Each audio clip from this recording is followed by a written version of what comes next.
요한복음 6장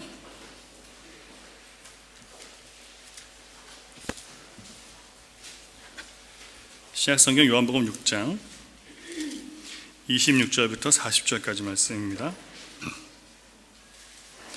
6장 26절부터 40절까지 말씀을 우리 교독하겠습니다.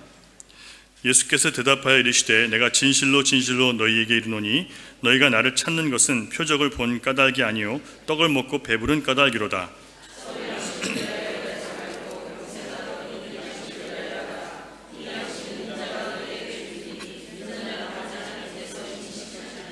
그들이 묻되 우리가 어떻게 하여야 하나님의 일을 하오리이까?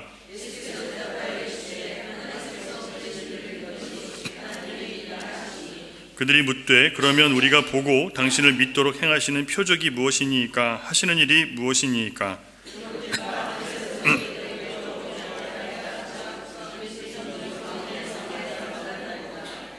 예수께서 이르시되 내가 진실로 진실로 너희에게 이르노니 모세가 너희에게 하늘로부터 떡을 준 것이 아니라 내 아버지께서 너희에게 하늘로부터 참떡을 주시나니 하나님의 떡은 하늘에서 내려 세상에 생명을 주는 것이니라.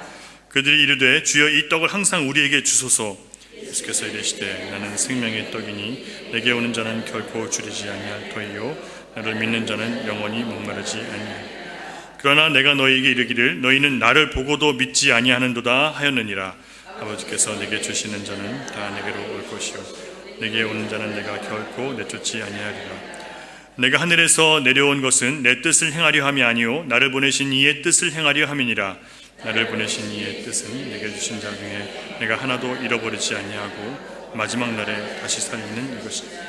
같이 했습니다. 내 아버지의 뜻은 아들을 보고 믿는 자마다 영생을 얻는 이것이니 마지막 날에 내가 이를 다시 살리리라 하시니라. 아멘.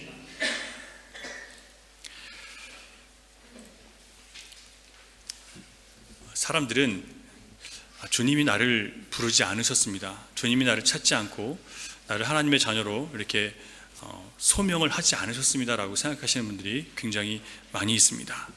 그러나 여러분, 주님은요, 우리 예수님은 잃은 양 한 마리를 찾기 위해서 99마리를 두고 한 마리를 찾기 위해서 산으로 들로 이렇게 또 골짜기로 찾아다니시는 분이십니다.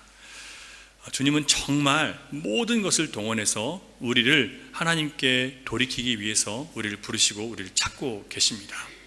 예수님 시대에도 마찬가지였고 지금도 마찬가지입니다. 세례 요한을 통해서 예수님이 오실 것이라고 예고했고 또 많은 선지자들을 보내셔서 너희가 내게 돌아와야 된다고 끊임없이 말씀을 하셨습니다. 부르셨습니다. 그리고 마침내 하나님의 아들을 보내셔서 이제 이 아들을 믿는 자는 누구나 영생을 얻을 것이라는 그런 약속을 주셨습니다. 그런데 문제는 사람들이 하나님의 아들이 이 땅에 왔음에도 불구하고 하나님의 아들을 알아보지 못하는 거예요. 왜 못 알아봤냐면 탐욕과 이기심과 또 자기 만족을 위한, 자기 기쁨을 위한 삶을 추구하기 때문에 메시아, 하나님의 아들 메시아가 오셨어도, 그리고 오셔서 표적을 보여주시고 많은 하나님 말씀, 구약의 말씀을 통해서 내가 바로 하나님의 아들이다, 내가 바로 너희들이 기다리는 메시아다라는 것을 증명해 주셨음에도 불구하고 그들은 계속해서 거부하고 그리고 하나님의 말씀을 잘못 해석해 왔습니다. 하나님의 아들이 표적을 행하실 때마다 우리는 뭘 보게 되냐면 인간의 무능력을 보게 되는 거거든요. 예수님이 이 땅에 오셔서 기적을 행하실 때 왜 기적을 행하셨냐면 그 기적이 없으면 그들은 절망할 수밖에 없고 주님의 기적이 없으면 무너질 수밖에 없고 인생을 끊을 수밖에 없는 그런 상황이었단 말이에요.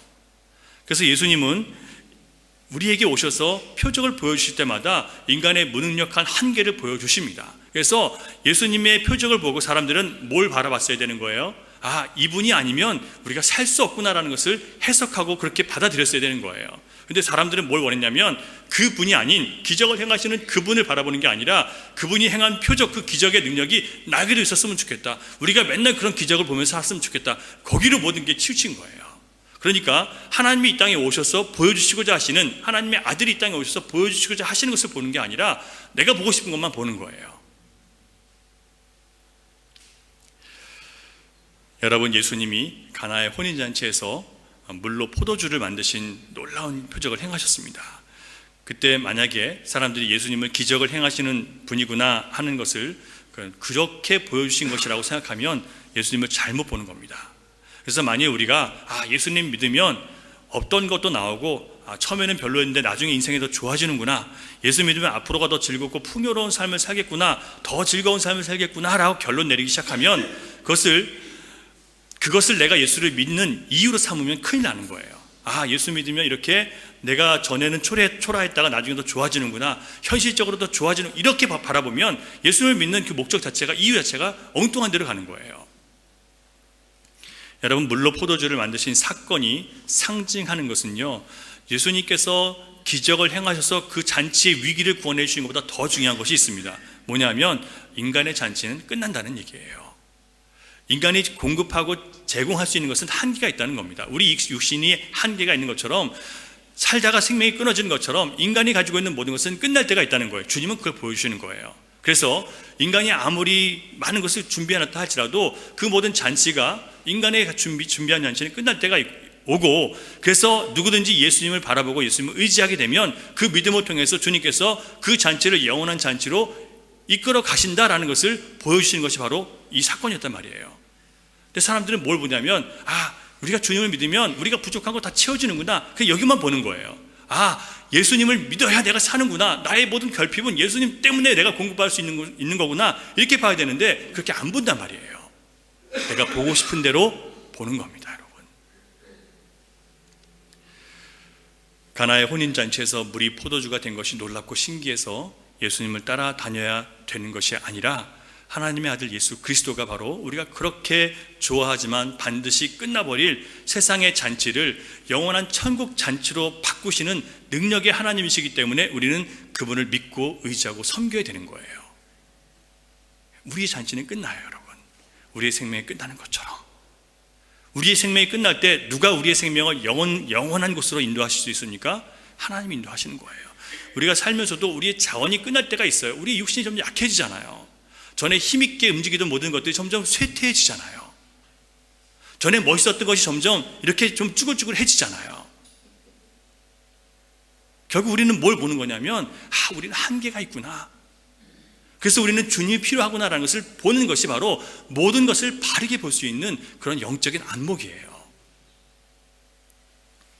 오병이어의 표적도 마찬가지입니다. 사람들은 떡 5덩이와 물고기 2마리로 5,000명을 먹이신 기적을 통해서 하나님의 아들, 사망과 죄악의 권세에서 그들을 구원하러 오신 하나님의 아들을 본 것이 아니라, 예수님을 믿으면 내가 배고픈 게 해결되는구나.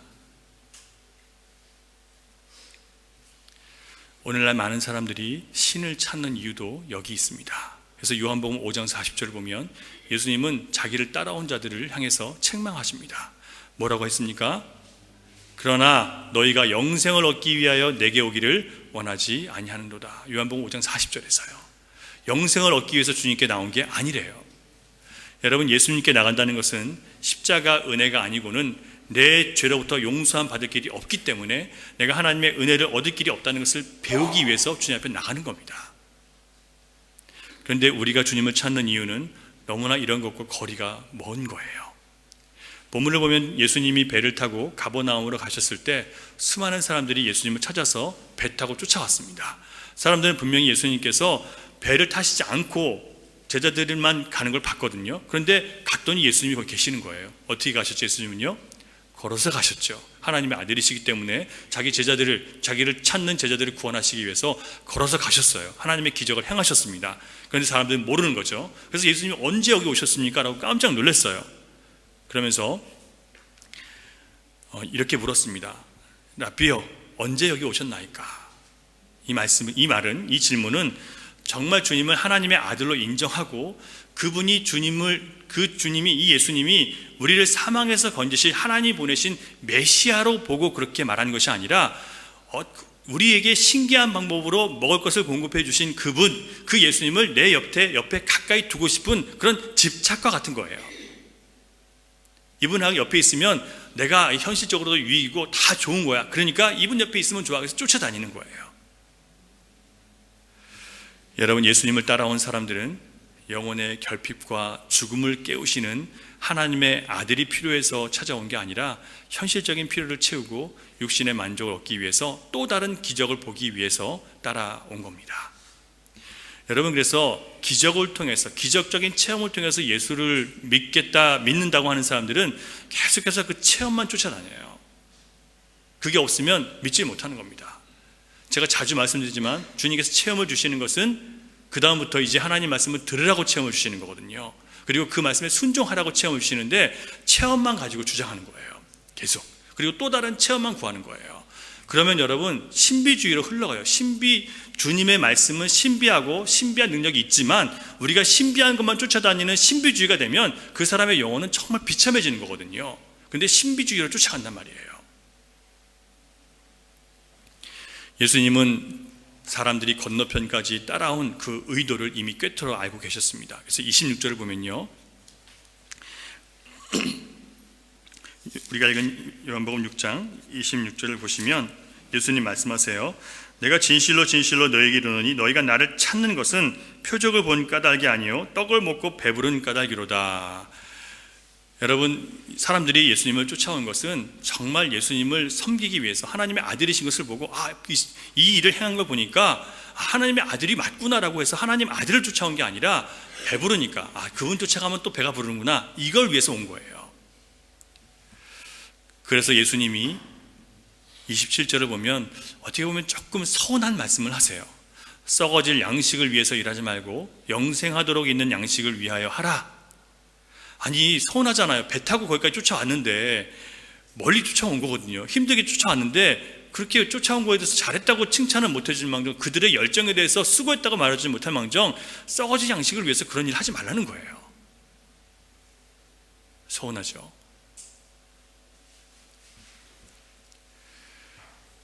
예수님이 행하신 표적을 봤으면서도 그 표적을 가지고 예수님을 믿고 따라야 할 증거로 삼지 않는 백성들을 책망하시는 겁니다. 여러분, 오늘도 마찬가지예요. 하나님 우리에게 삶을 통해서 여러 가지 도움을 주시고 길을 열어주시고 풍성한 은혜도 주십니다. 그러면 그걸 통해서 우리가 뭘 발견해야 돼요?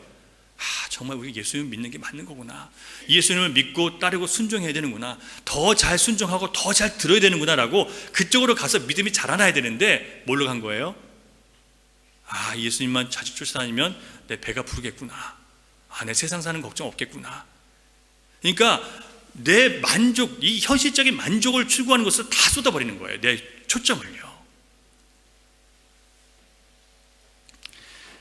여러분, 예수님이 행하신 표적을 봤으면서도 우리가 그 표적이 바로 하나님께서 나를 부르시는 그런 음성이라고 듣지 못한다면 우리가 얼마나 영적으로 무능하고 무지한 존재인지를 다시 한번 깨닫게 되는 겁니다.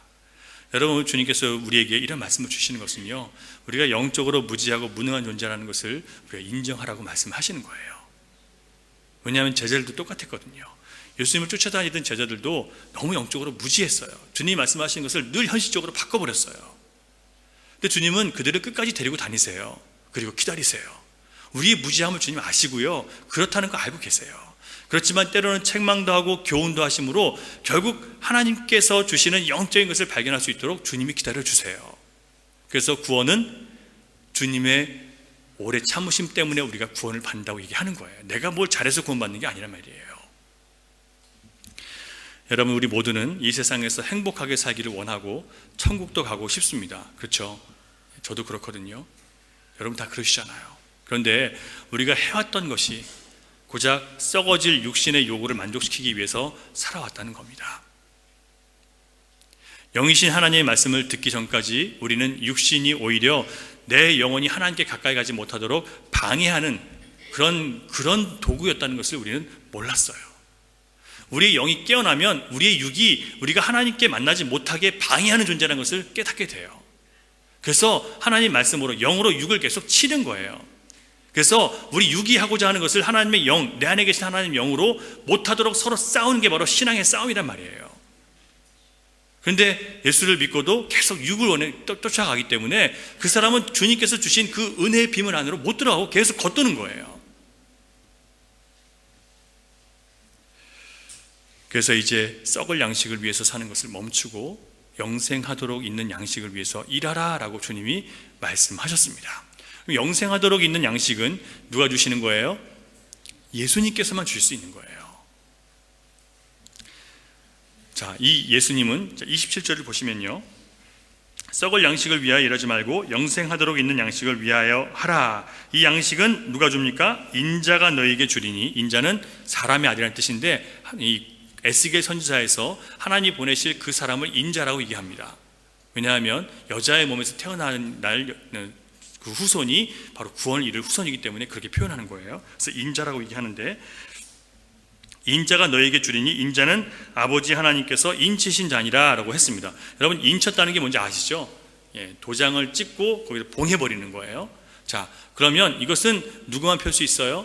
그 당사자만 펼 수 있는 거예요. 그거를 필 수 있는 사람만 폈을 때만 그게 공식적으로 인정이 되는 겁니다. 여러분, 하나님께서 인을 치셨대요. 하나님께서 그렇게 하시겠다고 약속하시고 인을 치셨다는 것은 생명을 잃어버린 인간들에게 영원한 생명을 주시기 위해서 하나님은 누굴 보내셨어요? 아들 예수 그리스도를 생명의 양식으로 이 땅에 보내셨고, 누구든지 아들 예수 그리스도를 통해서만 그 생명의 구원을 받고 그 영혼이 보장되고 그 미래가 보장될 수 있는 영생에 이른다는 것을 주님께서, 아버지께서 승인하시고 확증하셨다는 뜻이에요. 하나님께서요. 그러면 자, 하나님께서 확증하신 그 아들을 믿지 않으면 어떻게 되는 거예요? 그 아들을 믿지 않으므로 저주 가운데 자기가 들어가는 거예요. 스스로 심판 안에 들어가는 겁니다, 여러분. 오늘 본문을 보면서 우리가 생각해 볼 것이 있어요.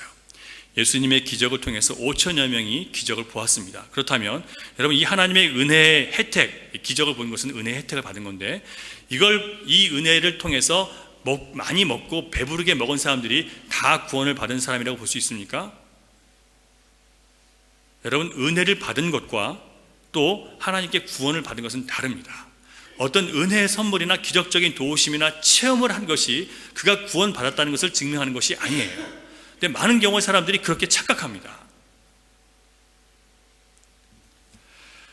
예수님 앞에 나와서 배부르게 먹은 사람들은 굶주림과 결핍 가운데서 하나님이 공급하시는 은혜를 받은 것일 뿐이지 구원을 받은 것은 아닙니다. 구원에 있어서는 하나님이 죄인들을 살리시기 위해서 미리 선택하시고 부르시고 건져내신 이런 신적인 측면이 있어야 되고, 또한 인간적인 측면이 있습니다. 인간이 거기에 반응해야 되거든요. 하나님의 부르심에 반응해야 되는 부분인데, 이 두 가지 측면이 합쳐져야 그 구원이 완성되는 거예요. 자, 주님께서 은혜를 베풀어 주신 것은 우리에게 주어졌지만 그 은혜에 대해서 내가 어떻게 반응하냐에 따라서 결정되는 거예요. 완성이 되는 거예요. 여러분, 배고픈 군중들이 예수님의 표적을 통해서 놀라운 체험을 했습니다. 그들은 우리의 필요를 채워주실 예수님 옆에 붙어 있어야 된다는 그런 마음의 그런 감정들이 생겨났어요. 그래서 예수님을 찾아왔습니다. 백성들은 단순히 그들의 필요를 채워줄 그런 어떤 신적인 능력을 가진 그런 존재가 필요한 것 뿐이었어요. 그러나 제자들은 배를 타고 건너오면서 뭘 경험했어요? 폭풍 속에서 죽게 되었을 때 예수님이 아니고는 한 사람의 인생에 수많은 경험이 있다 할지라도, 모든 지혜를 겸비했다 할지라도, 많은 것을 경험한 사람이라 할지라도 예수님이 아니고는 절대 넘어설 수 없는 그런 벽들이 있다는 것을 제자들은 깨달았어요. 제가 무슨 얘기를 하려고 하냐면, 이런 벽들을 통해서 주님을 찾아서 주님을 만난 사람들이 진짜 구원받은 사람들이에요. 그냥 은혜 받았다고 해서 구원받은 게 아니에요. 인생의 벽들 속에서 주님, 내가 이거 살 수가 없습니다, 주님이 아니고는 견딜 수가 없습니다라는 이런 고백을 통해서 주님이 내 안에 찾아와서 주님과 만나는 그런 역사를 통해서 주님을 내가 주인으로 모시는 그 과정이 필요한 거예요. 아, 주님이 나의 구원자시네요. 정말 주님만이 나를 구원할 수 있는 유일한 분이시네요. 이 고백이 나와야 되고요. 그리고 주님이 이제 나의 구원자시기 때문에 주님을 주인으로 모시고 살아가겠습니다. 내 생각대로 살지 않고 내 방법대로 살지 않고 주님의 뜻대로 살겠습니다라는 이런 우리의 고백이 나올 때, 그때서야 진정으로 우리가 구원받은 것이 되는 거예요. 근데 사람들이 많이 은혜 받은 것을 구원받은 것으로 착각합니다. 여러분, 폭풍이 몰아치는 바다를 건너면서 이제 우리가 내 자신에게 완전히 절망하고 오직 주님만이 전부라는 고백을 통해서 나를 전적으로 주님께 맡기는 그런 내 의지적인 선택을 해야 되는 거예요. 그게 우리의 반응입니다, 여러분. 여러분 잘 아시는 것처럼 제자들의 직업이 뭐였습니까? 전부 한 절반 이상의 직업이 뭐였어요? 어부죠. 어부는 배를 잘 타는 사람들이잖아요. 그런데 그 배에서 그 바다에서 잔뼈가 굵은 사람들이 이 풍랑 앞에서 죽는다고 지금 그러는 거예요. 풍랑이 이번 한 번만 만났겠습니까? 그들이요. 굉장히 많은 풍랑을 만났어요. 그런데 이 풍랑 앞에서는 죽는다 그러는 거예요. 두려워 떠는 거예요. 그 자신만만한 뱃사람들이 두려워 떠는 거예요. 그때 누가 오시는 거예요? 예수님이 오시는 거예요. 여러분, 우리가 살아가면서 내 전문 분야, 내가 가장 능숙하게 할 수 있는 그런 분야임에도 불구하고 풍랑을 잠재울 수 없을 때가 옵니다. 절대 내 능력으로, 실력으로 해칠 수 없을 때가 있어요. 여러분, 기도를 하셔야 돼요. 기도를 부탁하셔야 돼요. 여러분 주변에 기도하는 사람들에게 여러분 그런 제목들을 얘기 나누셔야 돼요. 그래서 그 기도를 통해서 하나님이 어떻게 역사하시는지 그 사람이 체험하면 그때 그 사람은 주님을 영접하게 되는 거예요. 그래서 여러분, 우리가 자꾸 사람들에게 같이 기도할 제목들이 있습니까? 라는 것을 물어야 될 필요가 거기 있는 거예요. 그래서 여러분들이 기도해 준 것 때문에, 여러분이 함께 기도한 것 때문에 이런 역사들이 나타났다는 것을 그 사람이 경험할 때, 체험할 때 주님 앞에 무릎 꿇을 수 있거든요. 그래서 교회는 뭐 하는 집이에요? 만민이 기도하는 집인 거예요. 기도하는 사람들이 모여야 교회가 행복해지는 거예요. 교회에 기적이 생기고 능력이 나타나고 하나님의 살아계심을 맛보고 함께 찬양하고, 그래서 찬양하는 것이 기쁜 거예요. 정말 주님은 살아계신다라고 찬양했는데 전혀 감각이 없어요. 주님은 살아계신 거나 말거나 나는 상관이 없는데, 이러고 있으니 뭐가 찬양이 되겠어요? 자꾸 주님께 맡기세요. 여러분이 감당할 수 없는 짐들 다 있는 거 여러분 아시잖아요. 내가 감당 못할 거 있잖아요, 여러분. 그것에 대해서 여러분 주변에 있는 사람들에게 이거 같이 기도해 주세요. 그건 자존심 상하는 게 아니라, 여러분이 무능력해지는 게 아니라 주님의 능력을 맛볼 수 있는 그런 기회예요. 이처럼 예수님께서 놀라운 능력을 보여주셔서 하나님의 아들이시라는 것을 우리가 고백하기를 원하시는데, 여기서 제자들이 보면 또 어리석은 질문을 해요. 제자들이 아니라 사람들이 찾아와서요. 28절 보세요. 28절 같이 있습니다. 시작. 그들이 묻되 우리가 어떻게 하여야 하나님의 일을 하오리까? 여러분, 이 질문은 뭐냐면, 우리가 뭘 해야 하나님의 일을 하는 겁니까? 뭘 해야 정말 하나님을 기쁘시게 해서 우리가 하나님으로부터 이런 복을 받습니까? 지금 이런 얘기를 하는 거예요. 다시 뭘로 돌아가는 거예요? 나의 행위를 통해서, 나의 어떠함을 통해서 하나님께 복을 받아야 된다는 생각으로 또 다시 지금 떨어지는 거예요. 왜 그러냐면, 인간은 원래 자기의 노력으로 먹고 사는 것, 거기에서 보람을 느끼게 돼 있어요. 왜 그렇게 됐냐면, 원래는 하나님의 은혜 안에 우리가 타락하기 전에 하나님의 공급하심 받았잖아요. 그런데 타락함으로부터 이제 우리가 스스로 땀을 흘려 먹고 살 수 있게 됐어요. 그렇기 때문에 내가 수고한 것을 먹는 게 우리 떳떳하거든요. 은혜 받는 거 싫거든요. 거저 먹는 거 싫거든요. 내가 남에게 주는 한이 있어도 내가 은혜 얻어먹는 거 싫은 거예요. 여러분, 그래서 오늘도 우리는 뭔가 함으로 내가 하나님을 믿을 수 있기를 바라는 겁니다. 내가 뭔가를 하고, 내가 뭔가를 한 것을 통해서 하나님 나에게 복을 주시고, 그래서 내가 하면 하나님 복 주시는구나, 이걸 믿고 싶은 거예요. 여러분, 여기서 우리는 주님이 하신 말씀 그대로 믿는 일에 우리가 얼마나 무기력한지를 볼 수 있습니다. 예수님을 찾아온 사람들은 전혀 예수님을 통해서 이루어진 구원을 믿지 못하는 거예요. 그러니까 예수님이 이미 우리를 위해서 구원해 놓으셨다는 것을 믿지 못하는 거예요. 주님을 믿고 따라가면 이미 주님께서 우리가 그렇게 걱정하는 염려, 근심들을 이미 다 준비해 놓으셨다는 것을 믿고 쫓아가지 못하는 거예요. 그래서 나는 또다시 주님, 우리가 뭘 하면 주님께서 그걸 우리에게 주십니까? 주실 것입니까? 이걸 묻는 거예요. 그런데 예수님은 뭐라고 말씀하세요? 항상 먼저 믿으라. 그리하면 네가 느낄 수 있을 것이다. 믿으라, 그리하면 네가 변화되는 것을 맛볼 수 있을 것이다 라고 말씀하세요. 가나의 혼인잔치에서도 물을 갖다 항아리에 부으라고 명령하셨어요. 하인들에게요. 하인들을 갖다 부었어요. 그랬더니 무슨 일이 벌어지는 거예요? 그냥 순종함을 통해서 거기 일이 이뤄지는 거예요. 기적이 일어나는 거예요. 사도 바울도 선포합니다. 주 예수를 믿으라, 그리하면 너와 네 집이 구원을 얻을 것이라. 우리는 뭐라고 얘기해요? 주님 이렇게 해주시면 내가 믿을게요. 내가 하나님의 일을 뭘 하면 내가 하나님을 더 가까이 할 수 있습니까? 하나님 보고 받을 수 있습니까? 우리 이렇게 얘기한단 말이에요. 여러분, 우리가 예수를 믿은 그 순간 이미 하나님의 모든 선물들은 다 우리의 것이 된 거예요. 우리가 그것을 내놓으라고 조를 필요가 없어요. 근데 우리는 마치 하나님이 안 주시려고 하고 우리는 그것을 빼앗으려고 하는 그런 무슨 밀당하는 것처럼 그러고 있는 거예요. 그렇지 않다니까요.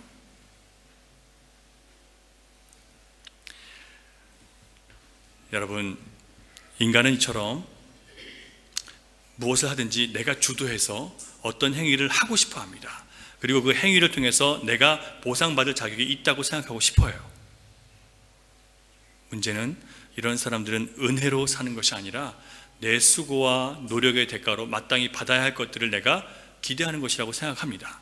그래서 하나님이 자기에게 빚진 자라도 되는 것처럼 그렇게 대해요. 이걸 교만이고 불신이라고 얘기합니다.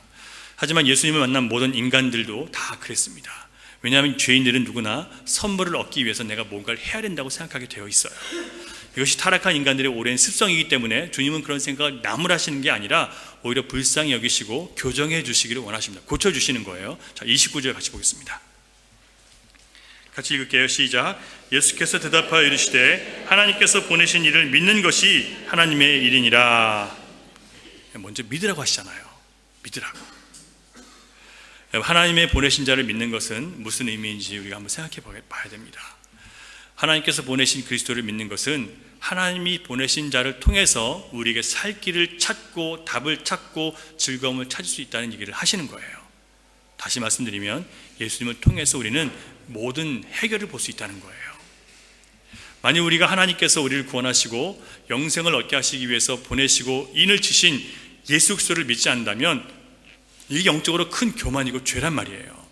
예수 그리스도를 믿지 않는 것은 하나님이 제시하신 구원의 방법, 축복의 방법보다 내가 하는 것이 더 옳다고 주장하는 것가 되는 거예요. 이해가 되세요? 만약에 우리가 주님께서 우리에게 제시하신 이 축복의 주님을 믿는 것으로 우리에게 복을 받는 것을 선택하지 않고 주님 내가 뭘 함으로 주님이 나에게 잘해주시면 난 그걸 먹기를 원합니다. 내가 내 머리로 내 능력으로 내가 잘해서 내가 세상에서 복 받는 걸 원합니다 라고 얘기한다면 주님이 우리에게 주시는 유일한 복, 그것밖에 방법이 없는데 그걸 지금 차버리는 거예요. 그걸 바로 교만이라고 하는 겁니다. 그래서 하나님은 우리가 우리 방법대로 살기를 원하지 않으세요.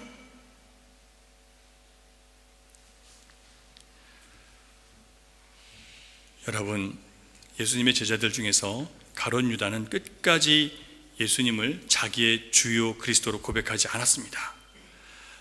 제자들의 무리에 섞여 있긴 했지만 그 자신의 이 가룟 유다의 실제 주인은 사탄이었습니다. 그의 마음은 누가 지배했어요? 돈이 지배했습니다. 그래서 예수 그리스도를 자기의 주인이고 자기의 그 은혜 베푸신 선생님을 은30에 팔아버렸습니다. 여러분, 가룟 유다처럼 물질을 위해서 내 양심을 팔고 진실을 외면하고 사람을 억압하고 자기 이익을 위해서 사람들을 학대하는 자들, 여러분 절대 구원에 이를 수 없습니다. 그래서 여러분, 물질을 우리가 조심해야 되는 거예요.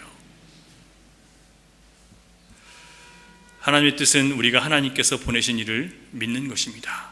이것은 하나님이 세상을 구원하시기 위해서 보내신 아들 예수 그리스도 안에서 얼마나 아버지께서 우리를 사랑하셨고 그 관계를 회복하시기를 간절히 원하시는지를 우리가 깨닫게 하시는 거예요. 다시 말씀드립니다.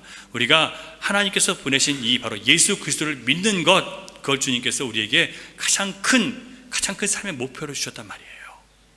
그래야 주님이 아버지 하나님께서 우리와 다시 연합할 수 있기 때문에요. 다시 우리와 교제할 수 있기 때문에 하는 우리 죄로 인해서 끊겨진 우리와의 관계가 예수 그리스도를 믿는 믿음 때문에 그거 하나만으로 우리가 다시 연합할 수 있으니까 우리가 예수를 믿기를 원하시는 거예요. 하나님은요. 여러분, 인간들은 자기를 지으시고 복 주시는 하나님을 떠나서 스스로 살아보겠다고 스스로 행복을 찾아서 살아왔지만 온 인류는 문명이 발달하고 삶이 편리해질수록 오히려 윤리적으로 타락했습니다. 더 사람들을 가치 있고 존중해 주는 게 아니라 사람들을 무시하고 억압하고 쉽게 죽여버려요. 무질서와 방종과 이기심과 폭력에 빠져서 더 많은 사람들이 고통과 신음하고 있습니다. 이것이 인간에게 불행이에요. 하나님을 떠난 인간의 불행입니다. 그래서 하나님은 하나님의 첫 그 완전한 창조 세계의 조화와 질서를 무너뜨린 그 인간을 먼저 회복시켜서 이 인간을 회복시켜서 하나님의 창조 질서를 회복시키시기를 원하시는 거예요. 예수님은 오늘도 우리에게 하나님이 보내신 아들 예수 그리스도를 구주로 믿을 것을 요구하십니다. 우리가 우리 인생 책임지려고 하지 말고, 우리 가정 내가 책임지려고 하지 말고, 그저 우리 인생에서 주님이 나를 다스리시기를 바라고 그렇게 살아가셔야 됩니다, 여러분. 제가 제 아이들을, 제가 제 아내를, 제 가정을 제가 꾸려나갈 수 없더라고요. 그래서 저는 순간순간 주님을 의지할 수밖에 없어요. 제가 오히려 전에 주님 예수 그리스도를 제 주인으로 영접하기 전에는 오히려 더 능력 있는 사람으로 살았어요. 그런데 주님을 믿으면 믿을수록 더 주님을 의지해야 되는 약한 존재가 되고 있어요. 근데 이게 슬픈 게 아니라 하나님의 살아계심을 맛볼 수 있기 때문에 더 감사해요.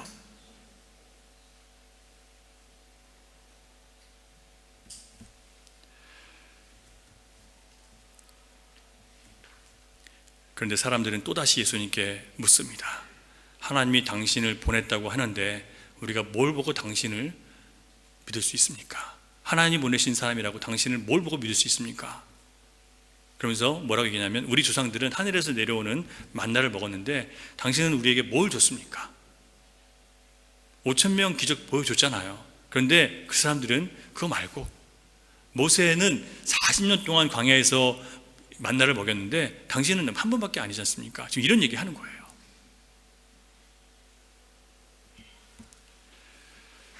그들이 정말 원하는 것은 떡이지 자신의 인생을 주도하시는 하나님 그리스도를 원하지 않는 거예요. 떡은 원해요. 주님이 주시는 은혜의 선물은 원해요. 하지만 주님이 내 삶의 주인 되는 건 원하지 않아요. 내 인생의 주도권과 주체성을 내려놓고 싶지 않은 겁니다. 이런 사람들은 예수님에 대해서 믿을 만한 증거가 나와도 또 다른 증거를 요구해요. 이미 주님께서 기적 보여주셨는데 또 다른 걸 요구합니다. 여러분, 정말 이 사람들이 모세를 통해서 내려온 만나의 기적, 그것을 존중했기 때문에 이렇게 얘기한 것 같으세요? 그렇지 않아요. 여러분, 이스라엘 백성들이 만나라는 이름이 무슨 뜻인지 아세요? 이것이 무엇인고라는 뜻이에요. 이게 뭐냐면, 우리가 원하는 건 이거 아닌데 겨우 이겁니까? 그런 뜻이에요. 그러니까 하나님이 주신 것에 대해서 이 사람들이 경멸한 거예요.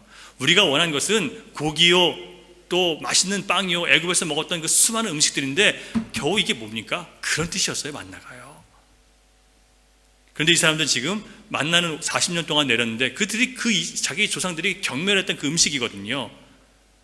우리가 이것만 먹다가 다 말라 죽겠습니다 했던 그 음식이란 말이에요. 근데 마치 그게 자기들이 그걸 지금 존경하고 그걸 경외하고 그것을 기다리는 사람들인 것처럼 그렇게 얘기하는 거예요. 이 사람들은 지금 거짓을 행하는 거예요. 그들이 원하는 것은 내 배를 불려줄, 오늘도 나를 만족시켜서 기적을 내놓으십시오, 그 얘기를 하는 거예요, 지금 예수님한테요. 주님의 음성을 듣고 주님을 주인으로 모시는 게 아니라 나를 만족시킬 그 일만 하라는 거예요. 진짜 무서운 사람들인 거예요, 여러분.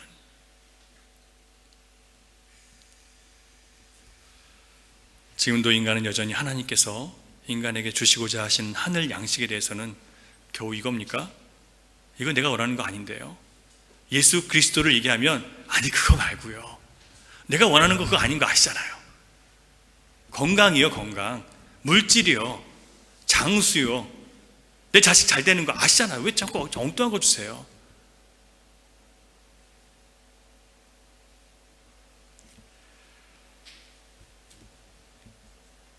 예수님은 또다시 인내하며 말씀하십니다. 32절 같이 읽습니다. 시작.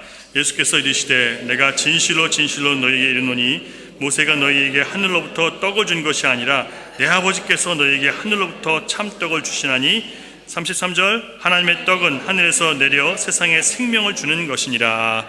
아멘. 여러분, 인간은 떡을 주신 하나님을 잊어버리고 그 떡이 마치 인간 모세를 통해서 주어진 것처럼 예수님을 모세랑 비교하면서 지금 생각하는 거예요. 그러면서 아직 예수님은 모세만큼의 기적을 보여주지 않았기 때문에 아직 믿을만 하지 않습니다. 그러니까 표적을 좀 더 보여주십시오, 그러는 거예요. 예수님은 그들의 삐뚤어진 생각을 고쳐주셨습니다. 먼저 예수님은 만나가 모세가 준 것이 아니라 하늘의 하나님께서 자기 백성을 먹이시기 위해서 주신 것이다. 그러므로 모세를 존경하지 말고 하나님을 바라봐라 라고 말씀하시는 거예요. 그리고 그 하늘 양식은, 하나님께서 주시는 양식은 생명을 주는 것이다 라고 말씀을 하셨습니다. 그냥 먹고 배불러서 오늘 이 땅의 삶을 살다 가는 그런 양식이 아니라 우리에게 영원한 생명을 주셔서 하나님과 함께 살 수 있는 그 생명을 주시기를 원하신다는 거예요. 그것은 누가 주실 수 있어요? 예수님만이 주실 수 있는 하늘의 양식이라는 겁니다. 여러분, 영생이라는 것은 너희의 수고와 노력으로 얻는 것이 아니고 하늘에서 내려오는 거저 주시는 하나님의 은혜의 선물이다라는 것을 다시 한번 여기서 말씀해 주시는 거예요. 그래서 너희들 뭔가를 하려고 하지 마. 너희들이 뭔가를 해서 하나님의 은혜를 받는 게 아니야. 그냥 믿어. 하나님을 믿어. 하나님이 나의 인생을 책임지시고 나를 지으시고 나를 끝까지 지탱하실 분이야. 내가 죽어도 나를 영생에 이르시게 하실 분이야. 그걸 믿어. 여러분, 믿으시겠습니까? 믿으셔야 되는 거예요. 그리고 났더니 마음의 평강이 오는 거예요. 그 많은 두려움과 불안감들이 사라지는 거예요. 할렐루야 나오는 거예요.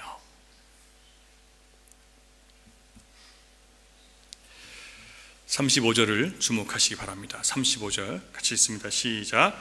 예수께서 이르시되 나는 생명의 떡이니 내게 오는 자는 결코 줄이지 아니할 터이요 나를 믿는 자는 영원히 목마르지 아니하리라. 아멘. 여러분, 우리가 하나님께서 은혜를 베풀어 주셨지만 이제 그 은혜를 받은 사람들은 주님께 나와야 됩니다. 나는 생명의 떡이니 내게 오는 자는 주님께 나오셔야 돼요. 그냥 앉아가지고 기다린다고 되는 게 아니라 주님께 나오셔서 주님이 뭐라고 말씀하시는지, 주님이 무슨 얘기를 나에게 들려주시고 뭐에 대해서 말씀하시는지를 들으라는 거예요. 그러면 줄이지 아니할 터이다. 그리고 나를 믿는 자는 영원히 목마르지 아니하리라. 순서가 어떻게 돼요? 먼저 와서 주님의 음성을 듣고 믿는 자, 그들은 절대 줄이지 않고 목마르지 아니하리라고 약속해 주셨습니다. 여러분, 우리가 원하는 것들을 내려놓고 주님이 우리에게 주시고자 하시는 것을 듣겠다는 마음으로, 순수한 마음으로 마음을 여세요. 그러면 여러분 우리가 생각했던 것보다 더 놀라운 영적인 은혜로 우리 마음을 채워주실 거예요. 그러니까 내가 듣고 싶은 게 아니라 주님이 나에게 말씀하신 그것을 듣겠습니다라고 여러분 마음을 비우세요. 누구든지 하나님의 살아계심을 체험하기를 원하신다면 예수님 말씀하신 대로 먼저 생명의 떡이신 예수님께 나오시기 바랍니다. 그리고 그분의 말씀을 아멘으로 받아들이시기 바랍니다. 여러분, 유대인들은 모세를 믿었어요. 모세가 예언한 대로 하나님께서 새로운 선지자를 보낼 것도 믿었습니다. 세례 요한이 메시아를 증거했을 때 기꺼이 메시아를 받아들이겠다고 그렇게 쫓아왔습니다. 그들은 성경을 알고 있었지만 그러나 예수 그리스도께서 직접 오셨을 때는 다 예수님을 배척했습니다.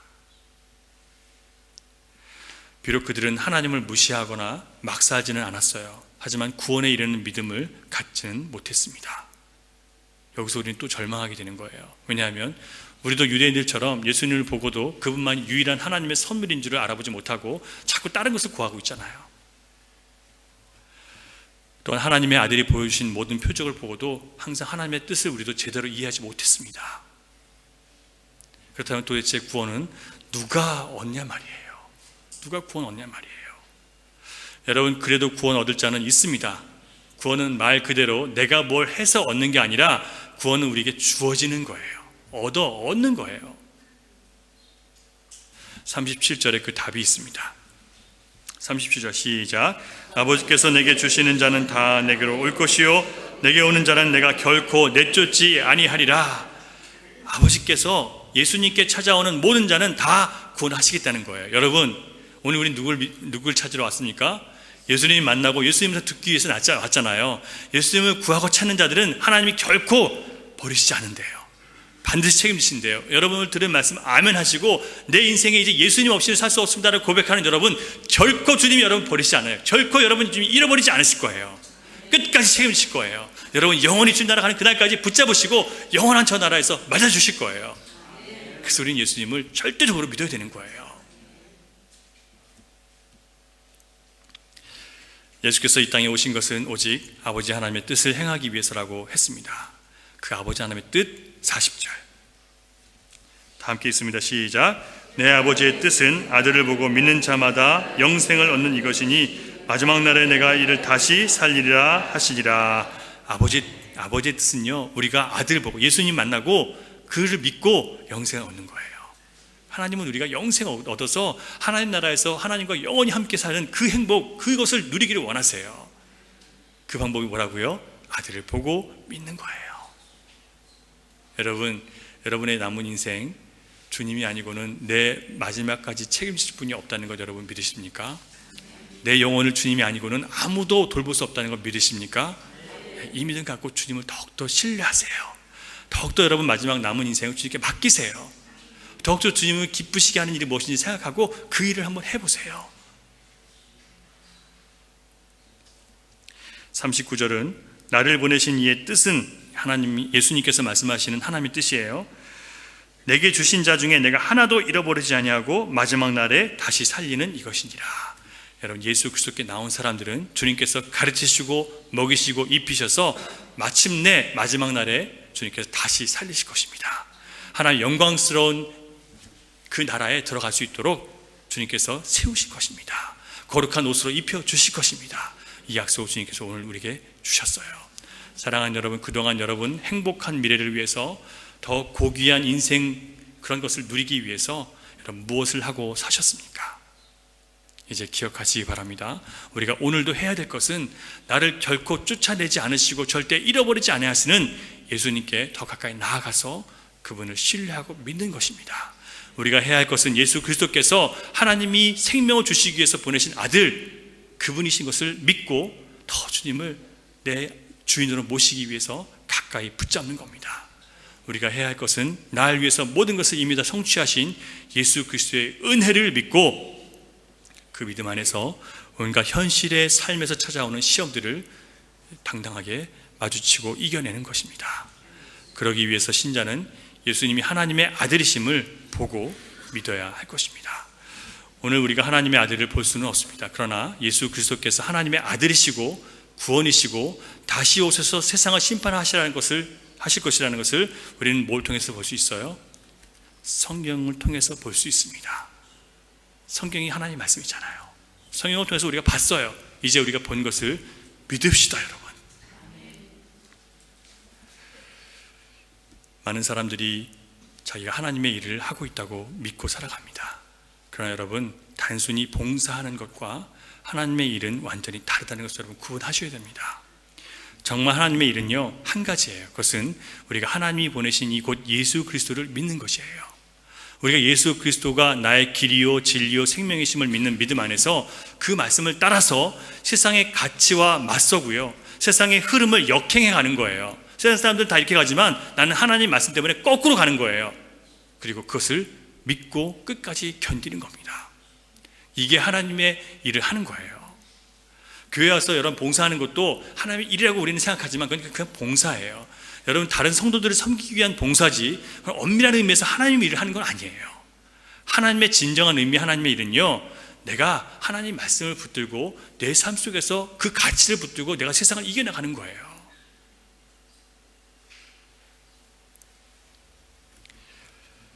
여러분, 우리가 하나님 말씀을 붙들고 예수 그리스도께서 살아가신 모습을 기억하면서 하나님 보시기에 우리도 정직하고 바르게 일하고 우리 자신의 욕심과 정욕을 발로 밟을 때 그 모든 것이 하나님의 일이 된다는 것을 여러분 기억하시기 바랍니다.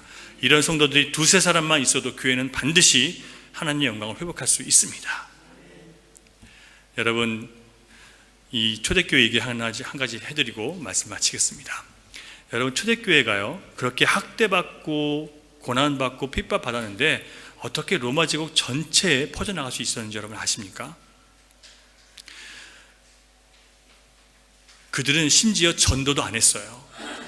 우리는 요즘에 막 전도하라고 막 난리잖아요. 교회들마다 전도하란 말도 안 했어요. 왜냐하면 그 당시에 전도하면 사람들이 그 전도한 것 때문에 공개적으로 복음을 전도하는 사람도 붙잡히고, 그래서 예수를 믿게 된 사람도 같이 죽음을 감수해야 되거든요.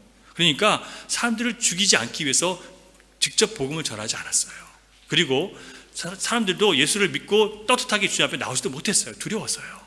그래서 숨어서 예배드렸단 말이에요.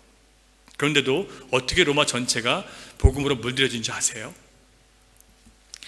로마 제국 시대 251년 말에 엄청난 전염병이 유행한 적이 있었습니다. 그때 로마 황제 데시우스가 아주 기독교인들을 심하게 박해하던 시절인데 수많은 기독교인들이 핍박당하고 처형당했던 시기였어요. 이 전염병이 종교에 상관없이 수많은 사람들이 생명을 하나씩 잃어가고 있었습니다. 부유한 이교도들 그리고 부자들은 이 로마에서 벗어나서 안전한 지역으로 다 도망쳐버리고 도시에는 가난한 사람들과 별 볼 일 없는 사람들, 신분이 천한 사람들과 노예들, 죽은 시체들이 높이 쌓여갔습니다. 그런데 그 당시 교회의 교부였던 키프리아는 성도들에게 도망치라고 설교하지 않았습니다. 이렇게 얘기해요. 우리가 단지 그리스도인만 소중히 여기고 우리끼리만 자비를 베푼다면 그것은 놀라운 일이 아닙니다. 그것은 세리도 또 이교도인들도 하는 것입니다. 죄인들도 그렇게 한다는 얘기예요. 그러나 우리가 선으로 악을 이기고 하나님께서 관용을 베푸신 것처럼 우리가 원수에게도 관용을 베풀면, 그리고 주님께서 권고하신 대로 핍박하는 자의 구원을 위해서 기도한다면, 우리를 핍박하는 자들을 위해서 기도한다면 우리는 온전하게 될 것입니다. 그들은 이 당시 사람들은요, 원수들이 고통당하는 것을 보면서 바로 이때가 하나님이 그들을 심판하신 때다, 그렇게 생각하지 않았어요. 오히려 그들에게 진짜 예수님의 사랑을 전할 수 있는 기회라고 여기고 그들에게 선대했습니다. 그리고 주님께서 가르치신 대로 자신의 위험과 고통을 감수하면서, 전염병이잖아요. 그런데 그걸 감수하면서 이교도들에게, 환자들에게 지극한 사랑을 베풀었습니다.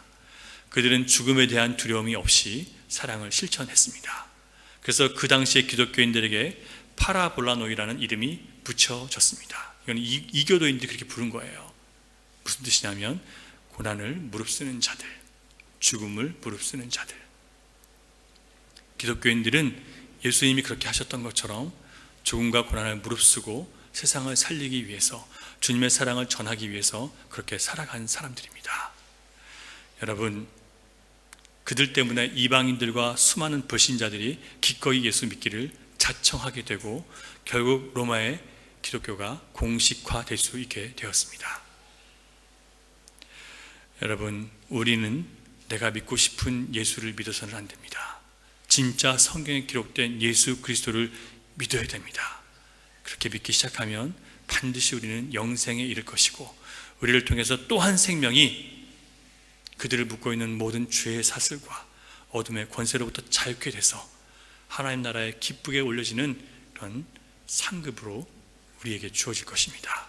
여러분, 이 믿음을 가지고 오늘도 예수 그리스도를 믿는 그 일을 더 잘 할 수 있는 저와 여러분이 될 수 있기를 주님의 이름으로 축원합니다.